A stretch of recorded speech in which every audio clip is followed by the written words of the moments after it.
안녕하세요. 사연 읽어주는 남녀입니다. 오늘도 와주셔서 감사드리며 그럼 오늘의 사연 바로 시작하겠습니다. 그날은 시아버지의 제삿날 아침이었습니다. 저는 평소처럼 새벽부터 일어나 제사상에 올릴 음식을 부지런하게 담고 있었어요. 모든 음식이 거의 준비될 무렵 제 휴대폰이 갑자기 급하게 울렸죠. 화면에 뜬 번호를 보니 시아버지 묘지가 있는 공동묘지 관리소에서 걸려온 전화였어요. 제사 당일 아침이라 묘지에서 연락 올 이유가 없을 텐데 싶어 저는 불길한 느낌이 들었습니다. 여보세요? 고 김상철님 가족분 맞으시죠? 지금 큰일이 벌어져서요. 빨리 좀 와주셔야겠어요. 네? 무슨 일이신데요? 아니, 갑자기 묘지에 무슨 문제가 생겼다는 거예요? 그게 지금 저희도 당황스러운데 김상철님 묘가 누군가에 의해 도굴을 당했습니다. 네? 도굴이요? 정말 경악을 했어요. 전화를 끊자마자 저는 즉시 남편에게 상황을 알렸습니다. 그리고는 남편과 함께 서둘러 집을 나섰죠. 공동묘지에 도착한 저희 부부는 충격적인 광경 앞에서 할 말을 잃고 말았습니다. 시아버지의 묘가 누군가에 의해 심하게 파헤쳐져 있었고 심지어 유골함마저 흔적도 없이 사라져버린 것이었죠. 너무 끔찍한 상황이라 말을 잇지 못했어요. 경찰은 묘지 주변을 샅샅이 조사하며 심각한 표정으로 우리 가족에게 말을 전했죠. 아무래도 이 사건 단순 도굴이 아닌 것 같습니다. 당연하죠. 요즘 무슨 무덤에 금송아지 넣어서 장례 치르는 것도 아니고 어느 미친놈이 도굴을 합니까? 여기가 왕릉도 아닌데. 뻔한 말을 왜 해요 지금? 가뜩이나 열받아 죽겠는데. 정말 미치겠네. 어느 미친놈이 이 지랄을 했대? 왜 멀쩡한 유골을 왜 파가? 정신병자야? 진짜 귀신이 고칼 노릇이네. 말 조심 못해? 죄송합니다. 제 동생이 워낙 입이 험해서. 아무튼 이 정도면 확실히 원한 관계가 엮여 있을 가능성이 큽니다. 혹시 집 있는 사람 없으십니까? 원한이요? 아니, 그걸 우리가 어떻게 알겠냐고요. 진짜 이상한 분이네. 야, 김은지, 너는 좀 가만히 있어라. 머리 아파 죽겠다. 아무튼 가족분들 최근 행적부터 조사할 테니까요. 다들 어디서 뭐 하셨는지 확실히 기억들 좀 해주십시오. 괜히 나중에 말 바꾸시면 피곤해지니까요. 경찰의 말이 떨어지자 가족들의 얼굴이 순간 어두워졌습니다. 무거운 침묵과 함께 불안하고 불편한 공기가 흐르기 시작했어요. 저 역시 주변을 둘러보며 불안한 마음을 감추지 못했죠. 대체 누가 이런 끔찍한 짓을 했을까 하는 의문과 함께요. 그때 저를 빤히 쳐다보던 신우이의 표정을 저는 지금도 잊을 수가 없습니다. 경찰이 현장을 떠나자마자 저희들은 그제야 조심스럽게 말을 나누기 시작했어요. 그런데 그때였죠. 신우이가 날카로운 목소리로 제게 묻더군요. 가만, 생각해보니까 최근 들어 아버지한테 불만이 많아서 투덜대는 사람이 있었던 것 같은데 다들 기억 안 나세요? 제가 듣기로는 아주 가까운 데서부터 못마땅하다는 말을 자주 하던 사람이 있었던 것 같은데 그렇죠, 새언니? 잠깐만요, 아가씨. 지금 그 말 혹시 저를 두고 하시는 말씀이세요? 제가 잘못 들었나 싶어서 다시 물어보는 건데 정말 지금 저 의심하는 거예요? 어이가 없어서 정말 말도 안 나오네. 아니, 저는 새언니 의심한다고 콕 집어서 말한 적 없어요. 근데 갑자기 왜 이렇게 발끈하세요? 원래 도둑이 재발 저린다고 혹시 찔리시는 거 아니에요? 내가 뭐 틀린 말 했나? 너 정말 말을 막 하는구나. 지금 무슨 헛소리야. 네가 어떻게 감히 아무 근거도 없이 사람을 의심하냐고. 너 한 번만 더 그 입에서 이상한 소리 나오면 나도 가만 안 있을 거야. 알겠어? 명심해. 남편의 말에 시누이는 입을 다물었지만 날카로운 눈빛은 여전했죠. 순식간에 가족들의 시선 역시 저에게 집중됐습니다. 저 역시 어이없는 의심을 받자 분노가 차오르면서 온몸이 떨리기 시작했어요. 아가씨, 좋아요. 말 잘 꺼냈네. 가족들 중에 시아버님한테 한 번도 불만 없었던 사람 누가 있어요? 불만 없었던 사람 있으면 한번 나와보라고 해요. 나도 그동안 입 꾹 다물고 참고 또 참았는데. 아니, 도대체 어디서 함부로 남을 의심해? 내 평생 이 집안에 시집와서 굳은 일, 험한 일 다 하고 살았어. 그런 나한테 지금 묘지를 파헤쳤네, 유골을 훔쳤네, 뭐 이런 말 같지도 않은 의심을 하는 거예요? 시아버지한테 불만 많은 사람 꼽으라면 아가씨가 1순위 아닌가? 시아버님 살아계실 때 아가씨가 아버님한테 가장 많이 맞았잖아요. 앙심 품을 사람은 제가 아니라 아가씨겠죠? 아니에요? 이렇게 나오니까 어이가 없어서 화가 머리끝까지 솟아오르네 정말. 당신도 그만해. 너 어서 새언니한테 사과 못해? 참나, 사과는 무슨, 어이가 없네. 제가 할 말을 왜 아가씨가 해요? 어이가 없네. 제 말에 시누이는 당황한 듯 말을 잃었고 가족들도 더 이상 아무 말도 하지 않았습니다. 가족들은 서로 눈치만 보며 먼 산을 바라보았죠. 실제로 시아버지는 좋은 분은 아니었어요. 걸핏하면 자식들에게도 손이 올라가고 거침없이 욕을 하는 분이었죠. 며느리인 제게도 욕설을 하셨으니 말 다 했죠. 그래서 시댁 식구들 모두 시아버지를 좋아하는 사람은 없었어요. 그만들 해라. 지금 경찰이 나서서 조사한다는데 너희가 여기서 서로 잡아먹겠다고 싸워봐야 뭘 해결하겠냐. 이미 벌어진 일은 어쩔 수 없는 거야. 다들 집으로 가라. 죄송해요, 어머님. 어머님, 제가 댁까지 모셔다 드릴게요. 오늘 일이 너무 커져서 어머님도 많이 놀라셨을 텐데 저희 차로 편하게 모셔다 드릴 테니 너무 마음 상하지 마세요, 어머님. 저는 떠나기 전 묘지 주변을 바라봤습니다. 파헤쳐진 묘지를 보며 한숨이 절로 나왔어요. 대체 누가 무슨 의도로 이런 끔찍한 만행을 저질렀는지 알 수가 없었습니다. 그때는 앞으로 제 앞에 다가올 충격적인 진실에 대해 감히 상상도 못하고 있었죠. 유골 도난 사건 이후로 시댁의 분위기는 시간이 갈수록 점점 더 악화되었습니다. 가족들 사이에 피어난 불씨는 쉽게 사라지지 않았죠. 특히 시누이는 저를 향한 의심의 끈을 놓지 않은 채 가족들이 모이는 자리마다 은근히 불편한 시선을 보내며 저를 괴롭게 만들었습니다. 어느 날부터인가 이상한 소문들이 친척들 사이에서 돌기 시작했어요. 그 소문의 중심에는 바로 제가 있었죠. 이영숙이 평소에 시아버지를 싫어했고 제사도 마지못해 억지로 지냈다는 말도 안 되는 이야기들이었어요. 저는 이 터무니없는 소문의 출처가 너무나 궁금했습니다. 그러던 어느 날 작은 어머님이 제게 연락을 했어요. 저기 영수가 내가 이런 말을 해도 될지 모르겠는데 그래도 넌 알아야 할 것 같아서 그래. 은지가 자꾸 너에 대해 안 좋은 말을 하고 다닌다더라. 이번에 시아버님 무덤 도굴 사건 있잖니? 그것도 사실 네가 꾸민 일일지도 모른다고 여기저기 소문을 퍼뜨리고 다닌대. 난 네가 그럴 사람 아닌 거 잘 아는데 그냥 너도 알아두고 조심하라고 말해주는 거야. 예? 아가씨가 지금 저에 대해서 무슨 말을 하고 다닌다고요? 아니, 이건 진짜 말도 안 되는 소리예요. 제가 그동안 이 집안 위에서 어떻게 살아왔는데 이런 끔찍한 일을 저한테 뒤집어 씌우다뇨.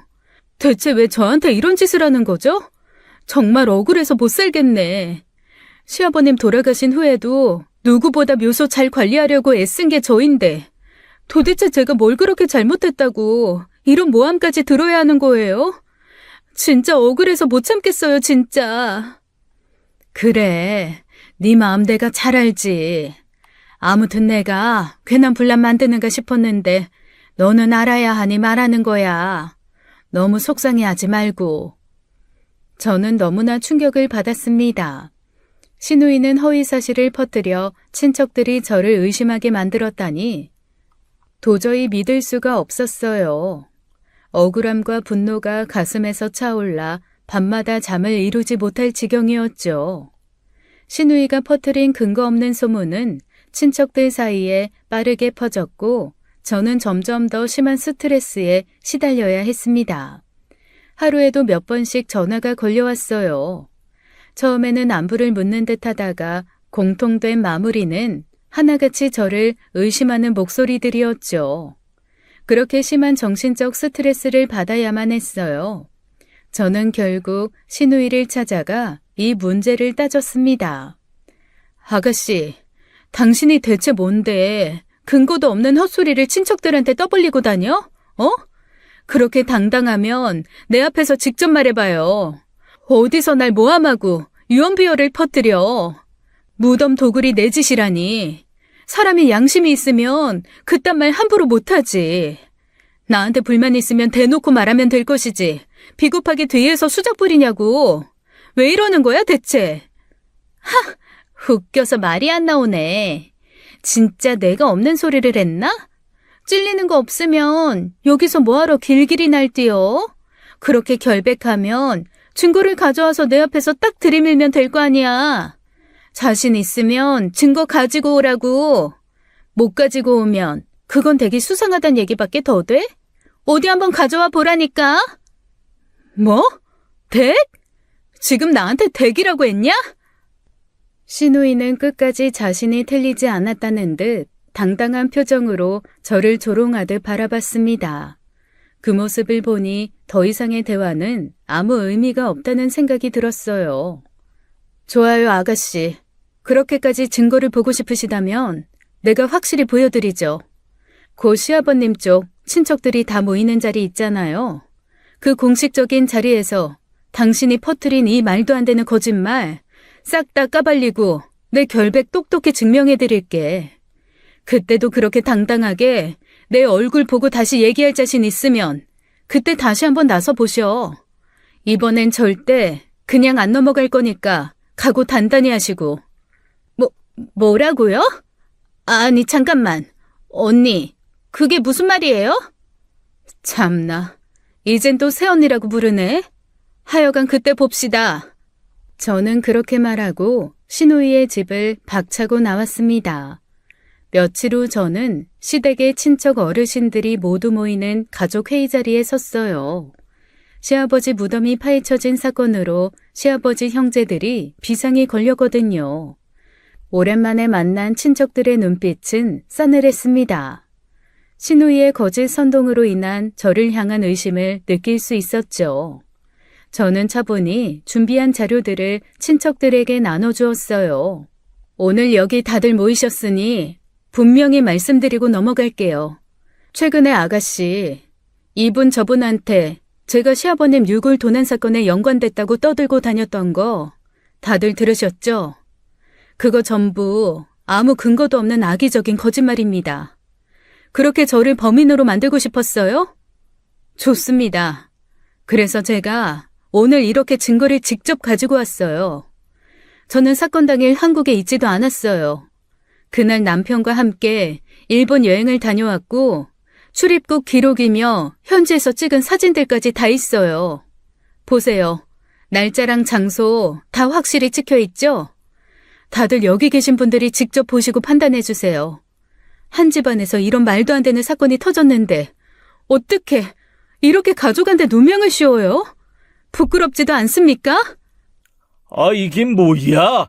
나는 은지 말만 듣고 당연히 뭔가 근거가 있는 줄 알았는데 엉뚱한 사람을 잡고 있던 거잖아. 김은지, 너 말 좀 해봐라. 이게 대체 다 뭐야? 아니, 이건 무슨 일본 여행 사진이며 출입국 기록까지 확실하게 다 있는데 은지, 네가 우리 모두를 완전히 속이고 엉뚱한 사람을 범인으로 몰아간 거냐? 어휴, 이래서 사람 말이라는 게 얼마나 무서운 건지 몰라. 더 당장 네 새언니한테 사과 안 해? 김은지, 이게 대체 어떻게 된 거야? 당신 지금 장난해? 멀쩡한 사람을 그렇게 나쁜 사람으로 몰아가면 어쩌자는 거야? 사람이 최소한 지켜야 할 선이 있는 거야. 당신은 지금 그 선을 한참 넘었다고. 집안 망신도 이런 망신이 없다. 어서 당장 사과 못 드려? 맞습니다. 저는 일본에 있었고 귀국 다음 날 바로 시아버지 제사를 준비했죠.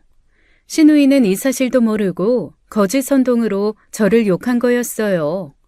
친척들이 제가 준비한 증거들을 하나하나 살펴보기 시작하자 시누이의 표정은 점점 더 굳어갔습니다.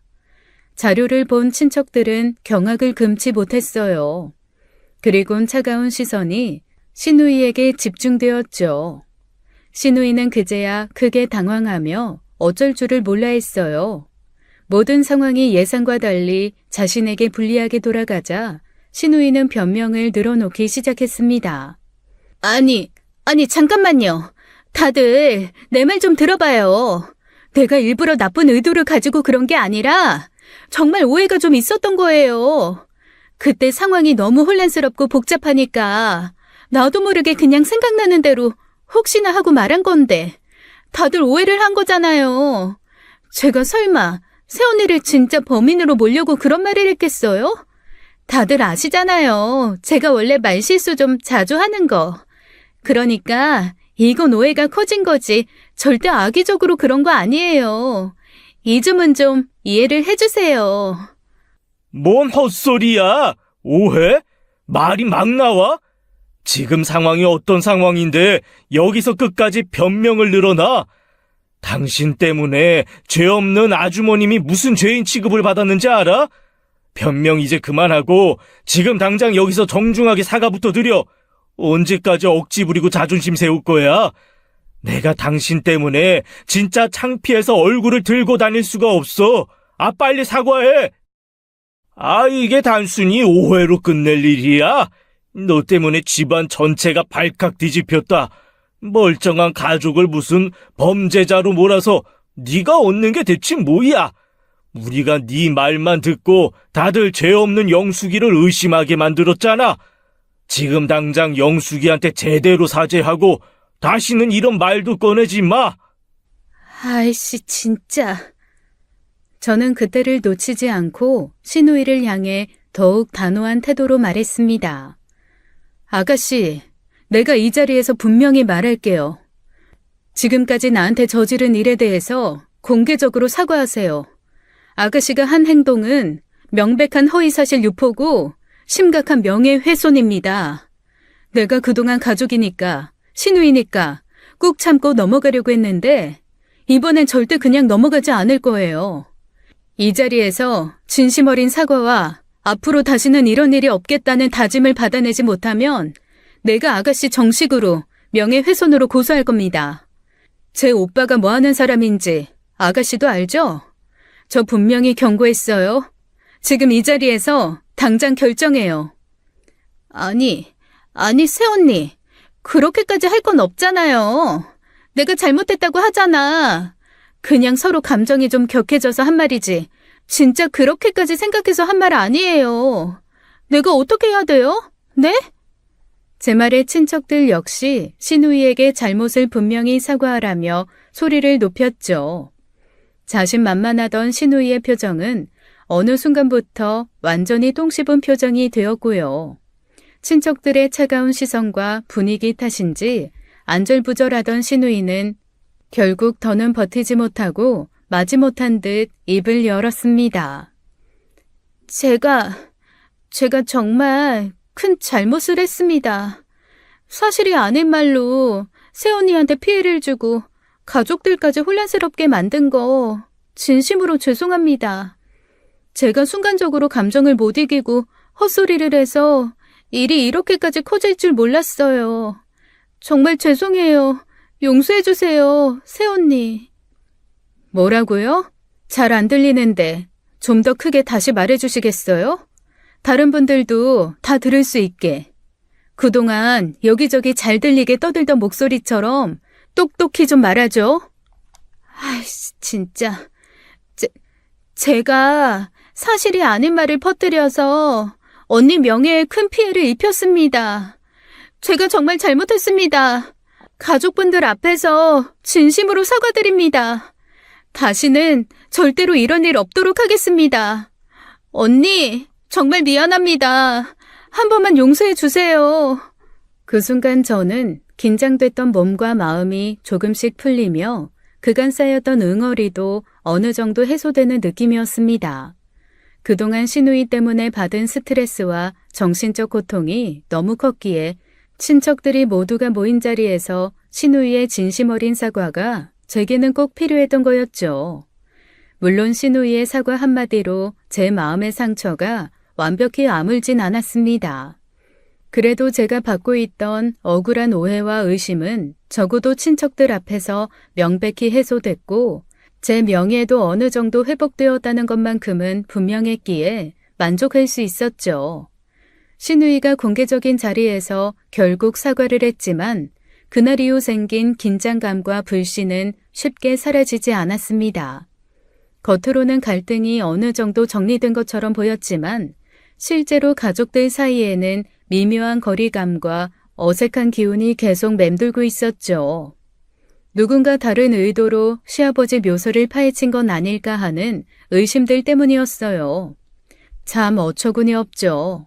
특히 시누이는 공개적으로 사과를 한 후에도 저를 향한 불편한 감정을 쉽게 거두지 못하는 듯 했습니다. 뭐가 그리 분한지 자기 혼자 억울해 하더군요. 시누이와의 갈등이 어느 정도 정리된 뒤 시아버지 자식들만 다시 모였습니다. 사라진 시아버지의 유골 사건을 해결할 방법을 찾기 위해서였죠. 모두가 모인 그 자리에서 사건의 책임을 묻는 날카로운 목소리가 들렸어요.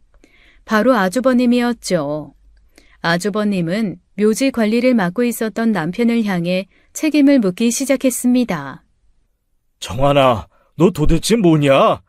이번 일 결국 네가 관리 소홀해서 벌어진 거 아니야? 뭐요? 형님, 그게 무슨 말이요? 네가 아버지 묘지 관리 책임지겠다고 나섰잖아.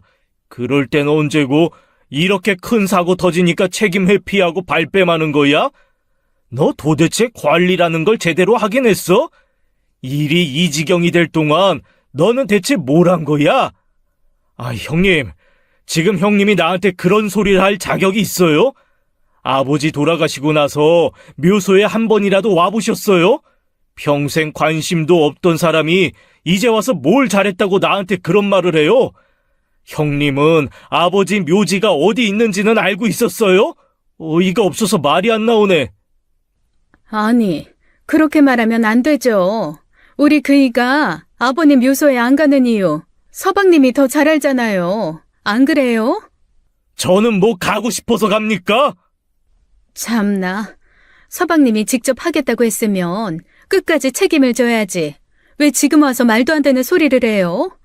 이번 일은 무조건 서방님 책임이에요. 처음부터 자신 없었으면 관리를 맡지를 말았어야지. 우리가 억지라도 부리는 줄 아세요? 잘못했으면 책임져야지. 왜 큰 소리를 치세요? 진짜 부창부수라고 두 분이 아주 딱이네요. 형수님이야말로 큰 며느리로서 시아버지 제사상 차리는 걸 언제 한번 제대로 한 적 있습니까? 장남이라는 형님부터가 묘소에 콧배기도 안 비추니까 저라도 하는 겁니다. 저도 형님 못지않게 하기 싫었다고요. 형님, 남편 말 하나도 틀린 거 없어요. 형님이 이 집안 큰 며느리 맞잖아요. 시아버님 돌아가신 후로 제사상 한 번이라도 직접 챙긴 적 있어요?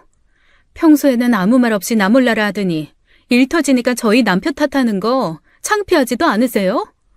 동서, 지금 말 다 했어? 못했어요. 더 해드려요? 제가 발끈하자 아주버님 부부는 크게 당황하여 얼굴이 붉어졌습니다. 당연히 부끄러웠겠죠. 묘지가 파헤쳐진 날에도 아주버님 부부는 나타나지 않았으니까요. 그러나 아주버님은 물러설 마음이 전혀 없어 보였습니다. 부끄러움도 모르더군요. 오히려 더 심한 말로 남편을 자극하며 날선 언쟁을 이어갔죠. 이에 저도 화가 나서 아주버님에게 따끔히 한마디 했어요. 지난 몇 년 동안 묘지 관리비부터 풀 뽑는 비용까지 남편 혼자 다 감당했어요. 아주버님은 단 한 번도 한 푼도 보탠 적 없잖아요. 그동안 아주버님이 뭐라도 좀 하셨다면 제가 이런 거 굳이 말 안 했을 거예요. 그런데 이제 와서 남편에게 책임을 묻다니 이게 지금 도대체 무슨 상황이에요? 그래요. 아주버님은 아버님 미워하고 원망할 수 있어요. 이해해요. 그래서 제사 안 오시는 거 다 이해했어요. 하지만 지금 저희 남편한테 이러시는 건 아니죠. 남편도 아주버님만큼, 아니 그보다 더 심하게 아버님한테 당하고 살았는데요? 난 관리비가 따로 나가는 줄도 몰랐는데, 내가 일부러 그런 게 아니라, 정말 몰랐다고요. 형, 지금 이게 뭐 하는 짓입니까? 저는 지금까지 형님도 당연히 관리비도 내고 있는 줄 알았어요. 그런데 이걸 전부 정환이 형 혼자 했다는 겁니까? 정말로 형이 한 번도 제대로 신경 안 썼어요? 참나. 그러면서 무슨 책임을 운운해요, 형. 사람이 최소한의 도리는 지켜야지. 이게 뭡니까 도대체? 동생들 보기 부끄럽지도 않아요? 그 순간 모두의 시선은 아주버님에게로 집중되었습니다. 아주버님은 당황해하면서도 끝까지 변명을 하려 했지만 저는 더 이상의 변명을 들어줄 생각이 없었어요. 아주버님, 지금 여기서 솔직히 한번 말씀해 보세요. 아주버님께서는 시아버님 묘지가 정확히 어디 있는지는 알고 계세요? 제가 알기론 아주버님이 지금까지 그곳에 단 한 번도 가신 적 없다는 걸로 알고 있는데 제가 잘못 알고 있나요? 장남이면 최소한 부모님 묘지가 어디 있는지는 정확히 알아야 하는 거 아닌가요?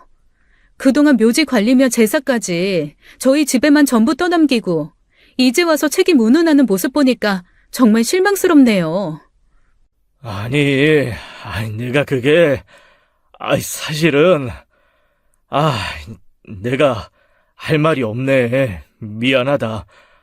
나도 너무 황당하기도 하고, 또 속상하기도 해서, 미안하다, 정환아. 내가 면목이 없어서 더 이상 할 말이 없다. 정말 미안하다.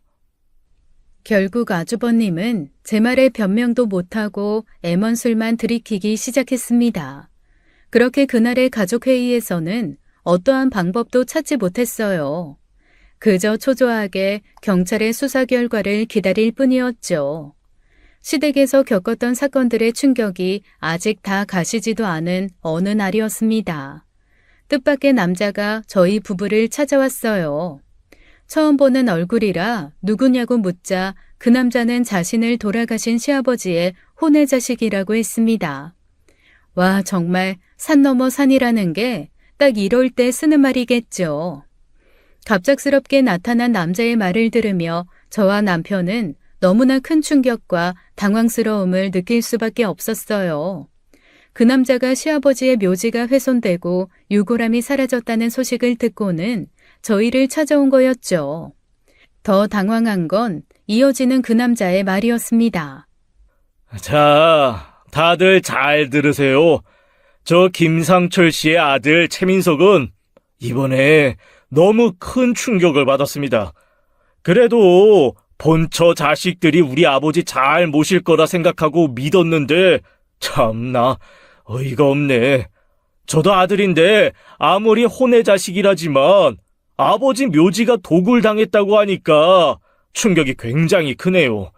이 사건 때문에 정신적으로 너무 큰 피해를 받아서 제가 일도 못합니다. 아시겠어요? 잠도 못 자고 밥도 못 먹는다고요. 그래서 어쩌라고요? 이 자리에서 정식으로 위자료 청구합니다.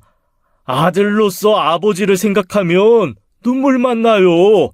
그러니 이 정도 충분히 요구할 자격이 있지 않습니까? 뭐라고? 위자료? 당신 지금 장난해? 어디서 갑자기 튀어나와서 뻔뻔하게 떠들어? 아버지 살아계실 때 얼굴 한번 비친 적 없는 사람이 이제 와서 돈을 내놓으라고? 기가 막혀서 말이 안 나오네 진짜. 이게 지금 무슨 어처구니 없는 상황이에요? 아니, 느닷없이 나타나서 무슨 정신적 피해에 위자료를 달라고 해요? 아버지를 생각하는 게 아니라 지금 이 상황 이용해서 돈이나 좀 뜯어보겠다는 거 아니에요? 뻔뻔함도 정도껏 해야죠. 정말 기가 막혀서. 그리고 우리가 당신 말이 진짜라는 걸 어떻게 믿어요? 제 말에 최민석이라는 그 남자는 시아버지와 함께 찍었다는 오래된 사진과 몇 장의 편지를 내밀며 자신이 친아들이라고 주장했습니다. 하지만 그때까지 우리 가족 누구도 이 남자의 존재에 대해 전혀 들어본 적이 없었어요. 남편은 자기 아버지인 시아버지 행태에 분노하며 황당해했지만 최민석은 그저 원하면 유전자 검사도 할 수 있다며 오히려 우리를 위협하는 태도를 보였습니다. 그 남자의 당당하고 위협적인 태도에 저와 남편은 어이가 없고 불쾌한 감정이 더욱 깊어졌어요. 좋게 말할 때 협조하시죠. 이러면 저도 방법이 없습니다. 원하는 거 얌전히 안 주시면 저도 다 생각이 있어요. 저 힘센 형들 주변에 많아요. 우리 서로 험한 꼴 보지 맙시다. 나도 양심이 있는데 큰 돈을 달라고 하겠어요? 그저 잠도 못 자고 밥도 못 먹으니 지낼 곳이랑 먹을 돈 좀 달라는 거지. 알아서 판단들 잘 하시고요. 뭐라고? 이 새끼가, 젊은 새끼가 어디서 못돼 처먹은 짓을 배워서. 험하게 말하면 나도 험하게 말합니다, 형님. 그래, 어디 한번 해봐. 그 힘센 새끼들인지 뭔지 당장 부르라고. 누가 겁먹을 줄 알아? 평생 콧배기도 안 비치다가 일 터지니까 돈이나 뜯어가려는 속셈 누가 모를 줄 알아? 당신 같은 사람한테 한 푼도 못 줘. 마음대로 해. 됐어요. 더 이상 들을 가치도 없어요. 그렇게 돈이 받고 싶고 싸우고 싶다면 원하는 대로 하세요. 법으로 하든 주먹으로 하든 어디까지 갈지 나도 두고 볼 테니까. 더 이상 참을 이유도 참을 마음도 없으니까 당신 뜻대로 해요. 내가 아주 끝까지 상대해 줄 테니까.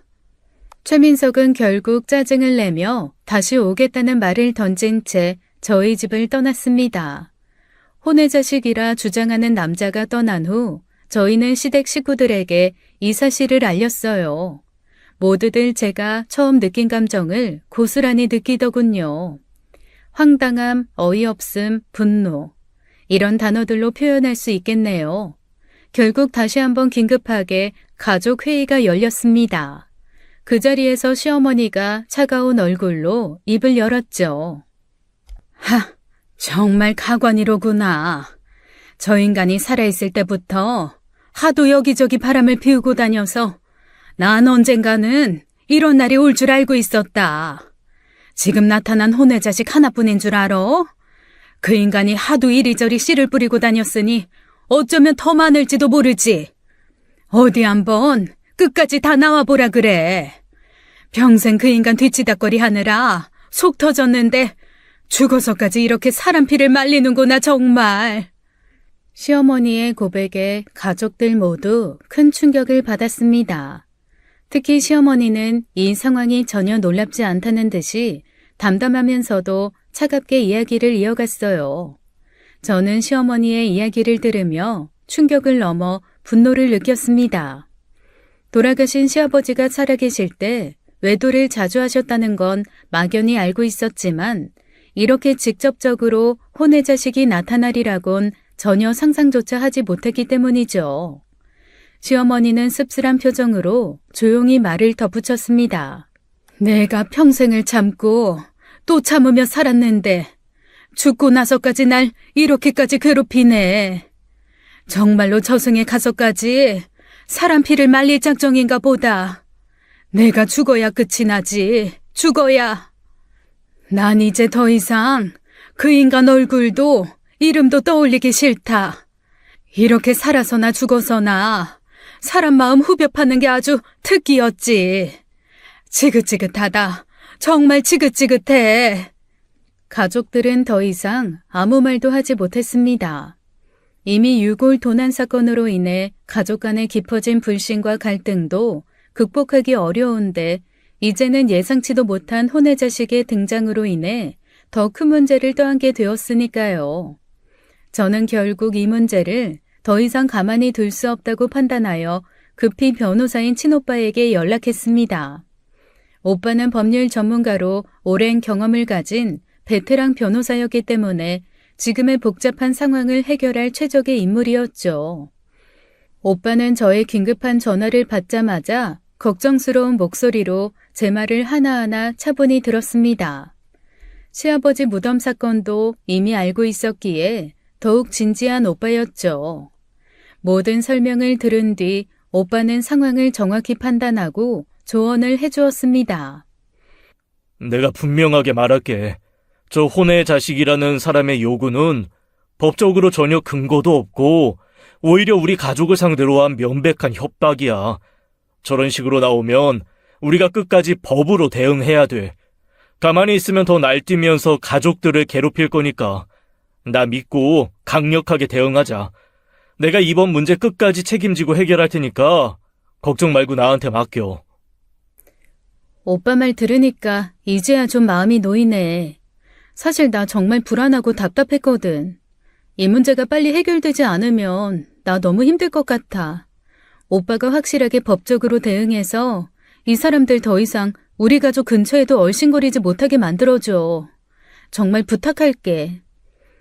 친오빠는 즉시 공식적인 법률 서류를 작성해 그 혼외 자식이라는 남자에게 전달하겠다고 했습니다. 친오빠가 준비한 서류에는 그의 요구가 전혀 법적 근거가 없는 공갈 협박이며 계속 무리한 요구를 지속하면 강력한 법적 조치를 취할 거라는 내용이 분명히 담겨 있었죠. 며칠 후 그 남자에게 공식적인 법률 서류가 전달되었습니다. 남편과 저는 긴장된 마음으로 그 남자의 반응을 기다렸어요. 그런데 더 황당한 일은 이 다음이었어요. 그 혼외자라고 주장하던 남자가 연락을 끊고 서둘러 자취를 감추고 말았거든요. 며칠이 지나도 혼외 자식이라 주장하던 최민석은 더 이상 연락하지 않았습니다. 그렇게 떠들썩하게 나타났던 사람이 연락을 끊고 자취를 감추자 우리 가족은 그제야 그 남자의 목적이 단순히 돈을 노린 것이었다는 확신을 하게 되었죠. 그 사실을 깨닫자 가족들은 하나같이 분노와 황당함을 감추지 못했습니다.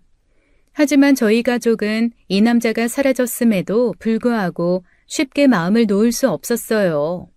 오히려 혼외 자식이 나타났다는 사실 때문에 시아버지가 살아생전 감춰둔 또 다른 비밀이 있지 않을까 하는 두려움이 점점 커지기 시작했죠. 아니 어쩌면 무덤 훼손 사건에 더 엄청난 비밀이 있는 것은 아닐까 두려워졌습니다. 그래서 이 사실을 경찰에게도 알렸고 경찰은 참고를 하여 조사에 임한다고 답을 주었어요. 그럼에도 안심이 되지 않은 저는 경찰에 강력하게 빠른 수사를 요청했죠. 하지만 여전히 저희는 불안감과 걱정이 사라지지 않았습니다. 유골 도난 사건의 배후가 아직 명확히 밝혀지지 않았으니까요. 그저 잠들 수 없는 밤의 연속이었어요. 그러던 어느 날이었습니다. 기다리고 기다리던 소식이 들려왔습니다. 경찰이 시아버지의 묘지 근처 숲에서 버려진 유골함을 발견했다는 것이었죠. 현장에 도착한 우리는 숲속에 처참하게 버려져 있던 유골함을 보고 큰 충격과 경악을 금치 못했어요. 시아버지의 유골함은 너무도 무참히 버려져 있었고 가족들은 모두 참담한 심정으로 서로의 얼굴만 멍하니 바라보았습니다. 경찰은 현장에서 더욱 면밀히 조사를 진행했어요. 그리고 그 조사 과정에서 결정적인 단서를 하나 발견했습니다. 어? 야, 잠깐만. 여기 좀 와봐. 여기. 빨리 와봐. 왜? 못 찾았어? 어디? 이거 봐봐. 유골함 근처에 떨어져 있는 이 종이. 이거 영수증 같은데? 약국에서 진통제를 산 영수증이네. 날짜도 최근이고 시간도 분명히 찍혀 있잖아. 이거 범인이 떨어뜨린 것 같은데? 이야, 이거 제대로 된 단서네. 약국 가서 CCTV 뒤져보면 바로 범인 특정되겠는데? 야, 팀장님한테 바로 보고하고 약국부터 방문해보자고. 가족들은 그 영수증이 이번 사건의 중요한 단서가 될 수도 있다는 경찰의 말을 듣고 긴장된 마음으로 수사를 지켜봤습니다. 경찰은 즉시 해당 약국을 방문해 약품 구매자를 확인할 수 있는 CCTV 영상을 확보하기 위해 수사를 진행하기 시작했어요. 저는 물론 가족들 모두 이제는 정말 이 사건의 범인이 누구인지 확실하게 밝혀질 거라며 긴장과 기대감을 동시에 느끼고 있었죠. 그러나 얼마 지나지 않아 경찰은 우리 모두가 전혀 예상하지 못했던 놀라운 이야기를 전했습니다. 경찰이 CCTV를 통해 확인한 결정적인 단서 속의 인물은 정말로 상상도 못한 사람이었어요. 가족분들 모두 진정하시고 제 말을 잘 들으셔야 할 것 같습니다. 저희가 현장에서 발견된 약국 영수증의 진통제 구매자를 약국 CCTV로 직접 확인했는데요. 이 약을 산 사람이 누군데요? 어서 말씀해 주세요. 누군데 그렇게 뜸을 들이세요? 다름 아닌 박정혜 여사님으로 확인되었습니다. 네? 뭐라고요? 박정혜, 어머님이요? 아니, 지금 그게 무슨 소리예요? 어머. 그냥 우연히 떨어뜨린 게 거기로 흘러간 걸 수도 있으니 일단 어머님을 모시고 저희가 몇 가지 여쭤야 할 것 같은데. 말도 안 돼요. 어머니가 어떻게 그런 일을... 약국 CCTV에 찍힌 사람은 다름 아닌 시어머니였어요. 가족들은 믿을 수 없다는 듯 서로를 바라보았습니다. 그 누구도 시어머니를 의심한 사람은 없었기 때문이죠. 가족들의 시선이 시어머니를 향했고 시어머니는 가족들의 시선을 담담히 받으며 말이 없으셨어요. 결국 시어머니께서는 경찰 조사를 받으시게 되었어요. 저희 부부가 모시고 갔죠. 처음에 경찰도 시어머니가 고령이시고 시아버지의 아내이자 의심의 대상에서 배제했었다고 합니다. 경찰은 시어머니에게 조심스럽게 질문을 던졌습니다. 저희 박정혜 여사님, 죄송합니다만 CCTV 영상에 찍힌 이 약국 영수증과 진통제 구매자 모습이 분명히 확인됐습니다. 사실 발견 장소가 묘지에서 그렇게 먼 곳도 아니니 실수로 떨어뜨리신 영수증이 바람에 날아가서 그렇게 된 걸 수도 있기는 한데 그래도 조사 차원에 어머님께서 그날... 맞아요. 내가 한 일이에요. 제가 그랬습니다. 제가 무덤을 파서 유골함을 꺼내 거기에 버렸어요. 모든 게 내 소행입니다. 어머니, 지금 무슨 말씀을 하시는 거예요? 어머니가 왜 그런 짓을 하세요? 도대체 왜요? 말도 안 돼요. 이건 절대 말도 안 돼. 저 형사님, 어머니가 지금 너무 충격을 받아서 실언을 하시는 것 같아요. 그러니... 정환아, 괜찮다. 나 그 어느 때보다 또렷하다. 내가 한 일이 맞아. 그동안 이 일로 신경 쓰게 해서 미안하다. 어머니, 대체 왜... 시어머니께서는 어떠한 변명도 하지 않으셨어요. 그저 경찰의 물음에 담담한 인정을 하실 뿐이었죠.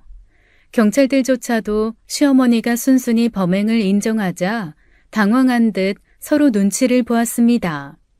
경찰은 시어머니가 없는 자리에서 저희에게 그러더군요. 일단 박정혜 여사님이 스스로 범행을 인정하셨으니 이제 남은 절차는 가족분들의 결정입니다.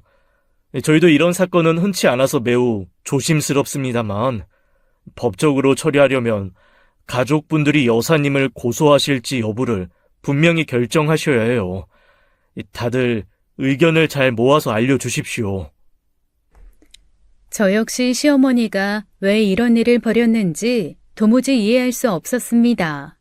그 순간의 충격은 이루 말할 수 없었죠. 시어머니를 모시고 다시 집으로 돌아왔어요. 차 안에서도 시어머니는 비 오는 창밖만 보실 뿐 아무 말씀이 없으셨죠. 그날 가족들은 조용히 한자리에 다시 모였습니다. 모두의 시선이 시어머니에게로 향해 있었지만 아무도 감히 쉽사리 입을 열지 못했어요. 마침내 남편이 어렵게 침묵을 깨고 시어머니에게 조심스럽게 물었습니다. 어머니, 도대체 왜 이런 일을 저지르신 거예요? 정말로 어머니가 하셨다는 사실도 믿기 힘든데 어머니가 이런 일까지 하실 정도면 분명 이유가 있을 거 아니에요. 제발 저희한테 속 시원히 얘기해 주세요, 어머니. 시어머니께서는 한동안 말씀이 없으셨어요. 그저 조용히 창밖만을 계속 바라보셨죠. 그러다가 마침내 말씀을 하셨습니다. 그래, 너희한테는 이 엄마가 한 짓이 너무 충격적이고 원망스럽겠지. 하지만 내 인생이 얼마나 지옥 같았는지 너희는 아무것도 모른다. 네 아버지가 나한테 얼마나 지독하게 굴었는지, 너희들 어릴 때부터 얼마나 심하게 때렸는지, 그 어린 것들을 때릴 때가 어딨다고. 그 사람은 악마였다. 술만 먹으면 이유도 없이 나를 끌어내 때리고 너희들까지 때렸지. 애들 때리지 말라고 말리다가 죽을 때까지 맞은 게 수십 번이야. 네 아버지가 휘두르는 주먹 앞에서 나는 수도 없이 죽고 싶었고 하루하루를 공포 속에 떨면서 살아왔다. 엄마는 젊었을 때 생각했어. 이러다가 맞아 죽거나 그도 아니면 내가 스스로 생을 등지겠구나 하고. 너희들 몰래 집을 나와서 울며 방황한 적도 많았지만 너희 얼굴이 떠올라 돌아와서 또다시 참았다. 내 자식들인데 어떻게 버리고 떠나겠니? 그 악마 같은 놈이 대신 맞아줄 나라도 없으면 어쩌나 하고 말이야. 그렇게 참고 살아온 세월이 수십 년이야. 그 인간의 외도는 말할 것도 없어. 내가 보는 앞에서 다른 여자들과 어울리고 날 조롱했지. 그 고통스러운 세월 동안 내 마음속엔 분노와 원한이 차곡차곡 쌓여만 갔어. 그런데 죽어서까지 나를 괴롭히잖아. 도저히 참을 수가 없었다. 내 인생을 이렇게 망쳐놓고 자기 혼자 편히 누워있는 게 너무 억울했어. 이렇게라도 해서 내 마음에 맺힌 응어리를 풀고 싶었다. 이제 너희가 날 비난하고 원망해도 어쩔 수 없다. 내가 감당하마. 그 사람을 용서할 수 없는 내 마음은 그 누구도 이해 못할 거야. 시어머니는 담담한 목소리로 평생 쌓아온 고통과 아픔을 하나씩 꺼내놓았습니다. 돌아가신 시아버지로부터 당한 무시와 그리고 무자비한 폭력, 어린 자식들의 차마 말할 수 없었던 그 고통들, 그리고 시아버지가 수많은 여자들과 바람을 피우며 오랫동안 자신을 괴롭혀왔다는 사실을 말이죠. 그리고 시어머니는 조용히 하지만 분명한 목소리로 이렇게 말했습니다. 네 아버지가 죽고 나서도 나는 매일 밤 꿈에서도 편할 날이 없었어. 그 사람이 죽어서까지도 밤마다 내 꿈에 나타나 나를 괴롭히고 비웃었어. 네가 나를 어떻게 하겠냐. 너는 평생 내 소나기에서 못 벗어난다 하면서 끊임없이 나를 괴롭혔다. 이렇게라도 그 사람의 유골을 꺼내서 가장 치욕스러운 방식으로 처리하고 나니까 내 속에 쌓인 원한이 아주 조금은 덜어지는 느낌이었단다. 그저 이제는 내 마음에 지긋지긋하게 박힌 그 사람의 흔적을 떨쳐내고 싶었을 뿐이다. 그리고 마지막으로 자식들을 향해 말했습니다. 그날 이후로 드디어 나도 이제야 편히 잠을 잘 수 있게 됐다. 내 평생 처음으로 그 사람으로부터 벗어난 것 같구나. 내 죄 나도 알고 있어. 더 이상 숨기거나 변명하지 않겠다. 지금부터는 너희들 뜻에 전적으로 맡기마. 처벌을 받으라고 하면 기꺼이 그렇게 할 생각이야. 나는 이제 어떤 결정도 받아들일 준비가 됐으니 너희들 마음대로 하렴. 너희를 이렇게 아프게 만들어서 미안하구나. 시어머니의 말을 들으며 저는 그저 가슴이 찢어지게 아플 뿐이었어요. 어머님께서 얼마나 힘드셨으면 그런 행동을 하셨을까요? 가족들 역시 마찬가지였던 것 같습니다. 시누이는 구석에서 눈물을 흘리고 아주버님과 남편은 깊은 한숨을 내쉬었죠. 오랜 세월 홀로 고통받아온 시어머니에게 지금의 이 상황이 너무나 가혹하게 느껴졌기 때문입니다. 남편도 어렵게 입을 열었어요. 남편은 평소와 다르게 눈물을 참으며 떨리는 목소리로 말을 했습니다.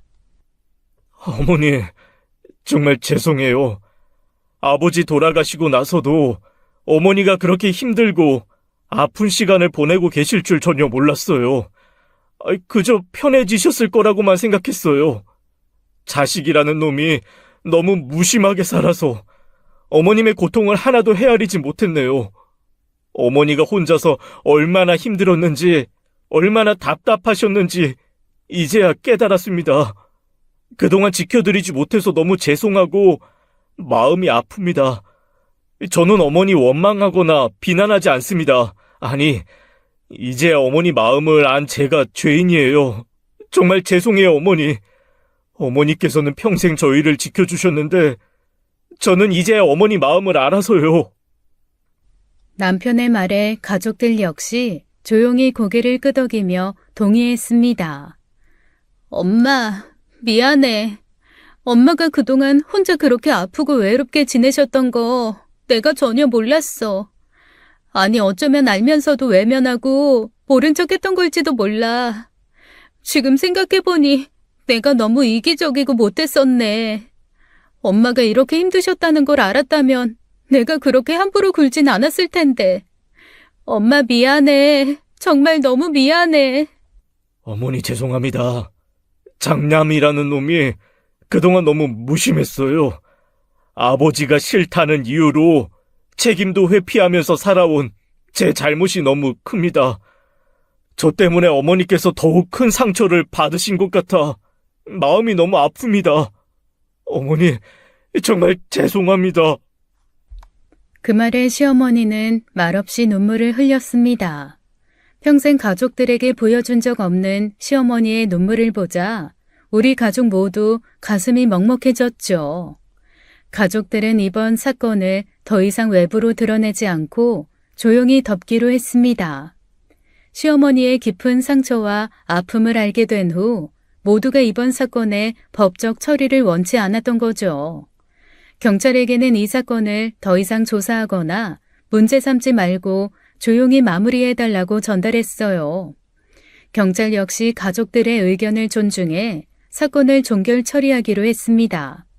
가족들이 함께 모인 자리에서 시누이와 아주버님은 진심으로 저와 남편에게 사과를 했죠.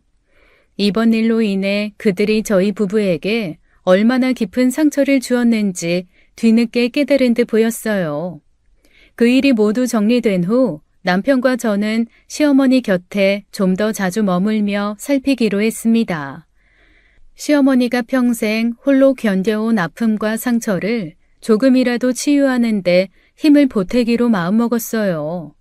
다른 가족들 역시 시어머니의 상처가 깊다는 걸 알고 어머님의 회복을 돕기 위해 함께 노력하기 시작했죠.